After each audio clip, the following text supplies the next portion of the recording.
trained, they can train the entire syllabus. Exactly. So these are the two things, and A is for adult literacy, TEA, and C is for children back to school. Okay. And H is the happy school model. Why we are concentrating on this happy school is the basic infrastructure is not there in the government schools. So like toilets and benches and yes, and library and certain things, drinking water system and washing hand washing areas and all. So once we provide them the basic infrastructure of a model of a happy school, that means we want the children to come back to the school with a happy smile. It is not just they are pushed out of the house and they loiter around and say that we have gone to the school. That is most of the children they are doing. But create interest in the schools so that they will come happily. Exactly. So that is the main intention. So at least when they are in the school, of course they will in turn learn. Of course. Yeah. Totally agree. Yes, yeah. So make them come to the school first. So then the next thing happens. So it's very smart. Yes. This is the literacy model we have taken up. Just to talk about the focus what Rotary International is having on literacy. You know about polio eradication, right? Way back from 1985. Rotary International has been very instrumental in seeing that polio is eradicated from the world. We have it just in 2 more countries now, very few places now. I think we'll be polio free probably by the year end or max maybe by early next year. So, but India has already been polio free from the past 5 years. And the amount of money what Rotary has spent is amazing. $1.5 billion is the overall spend, only on the medicine part. We're not talking about what we have spent from our clubs, the support, the physical effort, we're not counting that. So when Rotary International takes up a certain thing, there is a lot of focus. And after polio, the question was what next? And then this education was a critical thing. So we wanted to eradicate illiteracy from the world. So for India, we have taken a mission of eradicating illiteracy by 2020. And to just add to what our district governor said, we have also been doing a lot of global grant projects. Global grant projects are projects where we have a partner club here from a local club here. We have an international club from USA, Britain, Germany, whatever, out of the 200 countries what Rotary exists. And we also have a support from the Rotary Foundation. So just to cite one example what we have been doing, Ravi Shankar has been driving one global grant project along with another Rotary club in Belur West. We are trying to improve the numeracy and literacy of people who are actually below the mark. So 150 schools have been covered. I think the project is around $96,000 spread across 2 years. Fantastic way. We are engaging those partners who are specialized in that. We have a Pratham Foundation who is driving that. So I think fantastic focus on education here for Rotary. I'm sure with certain inputs from you, we can definitely do a great job. Actually, to add on to his, what is known as the teacher support.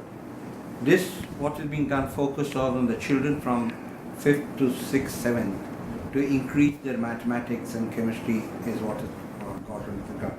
Besides this, there are 2 types of teachers training. One is psychological training to bring the child, to bring the teacher to the standard that one requires when teaching, because in the rural as it is, there is shortage of teachers. The other thing is based on the quality of subject which one has to be taught, where we get into this physics, chemistry, maths, basically bringing into the streamline of this. So we have a couple of NGOs, but you need a lot of NGOs to support. Because we are now starting a project in Kolar where we expect 2,000 teachers to be trained. But just training and then the follow-up is what is most important. We all do it now, but after that is forgotten. But what is the standard that I have come up to that level? I need a follow-up. So to that we require NGOs, and to that extent, like what we have Pratham, which belongs to basically the high group Nandini Nilkani, they have a automatic checkup through the system of how the child is progressing, and it has brought in a result of almost about 50% higher to what they were earlier. Then a similar concept we are doing for the teachers. So we carry on like this. So let me introduce our Director International, Krishnamurthy, PK Krishnamurthy. Yeah. And other than the teach, just 2 minutes for Anil Surana, he wants to talk about farming. What has us Yeah, interest with Israeli? Incidentally, I've been doing some business with Israel for the last 7-8 years, and whenever I read the farmers committing suicide in not only in Karnataka, all over India, and when I go to Israel, I see the farmers are doing extremely well with hardly any water, and all the desert area. I visited the deserts also in Israel, and you have come out with so many technologies to be one of the biggest farming countries considering the area. Yeah, well, very small. Per capita, Right. like olive oil, I believe you're the largest exporter of olive oil. I And think dates, for the example. dates, yes. Yeah. The dates which are sold from anywhere from $2 up to even $100. We, Asha and me, I'm in charge of a special projects. Our main aim is in the next 3 to 5 years, if we can stop the suicides of the farmer, teach them. I know the government level also projects are going on, but as an NGO, we would really like to help these farmers to improve the quality of farming, to teach them, educate And them. just try to educate them. Educate them. Look beyond what they are doing, because they are all focused in whatever they are doing so far, and then they feel they are not able to earn anything out of it. So at least if we can bring some technology into the farming and see in the same availabilities, if they can implement better technology, so if they can improve their productivity and also the types of trees it can be grown. Because whether it rains or not, they will be sticking on to whatever they have been doing since years.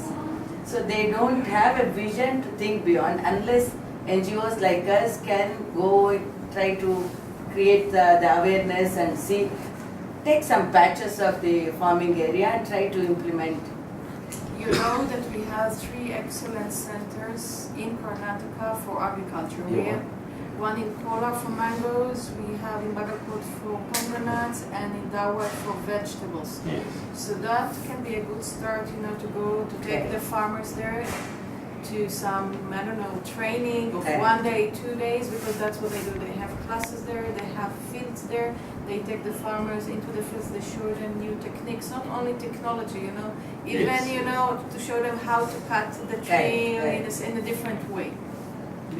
So that's what, if you can put me on to some agencies who can guide us, and maybe we can take them to the different places, seeing the soil conditions there, what would be the ideal crop there, because as Asha was telling, the farmers are just doing this, they keep doing that. If it rains, they are happy. If it doesn't, I will give you information. We have one specialist diplomat who sits Wow. actually in Delhi, but he has a That's team fine. and they operate this.